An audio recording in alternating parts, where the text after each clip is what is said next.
In today's video, I'm going to teach you how to remove a background in Photoshop using some simple and effective steps. This process is great for enhancing your images, whether you're a professional designer or just getting started with editing. Before we dive in, make sure you have Adobe Photoshop open on your computer and your image ready to go. Let's start by adding your image to the workspace. Simply open Photoshop, navigate to the File menu at the top, and select Open. Locate the image file you want to work with and click Open.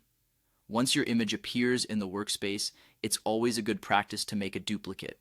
This way you have a backup layer that remains unchanged in case you need to start over. To do this, right-click on the image layer in your Layers panel and choose Duplicate Layer. This will create a copy of your image, which you can then work on without altering the original. Now it's time to select the background that you want to remove. For this, you'll use the Selection tool. There are several selection tools available in Photoshop, but for removing a background, the Quick Selection tool or the Magic Wand tool are often the best choices. Click on the desired tool in the toolbar, usually located on the left side of the screen. Then, carefully drag the cursor over the areas of the background you wish to select. You might need to adjust the size of the selection tool to fit your image better by changing its size in the options bar at the top. Once you've selected the background area, it's time to erase it. Press Ctrl plus Delete on your keyboard to remove the selected background area.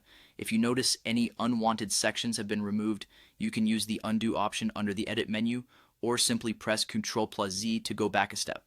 Additionally, you can refine your selection and add or subtract areas using the lasso tools for more detailed work. Finally, it's essential to save your work once you're satisfied with the changes. Go to the File menu once more and select Save As. Here you can name your image and choose the format you prefer. If you want to maintain the transparent background you've created, make sure to save your file as a PNG, as this format supports transparency.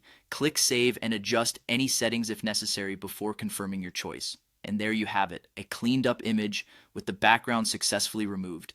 Whether you're using this technique for a personal project or professional work, these steps should significantly improve the look of your images. Thank you for watching, and don't forget to subscribe for more helpful tutorials.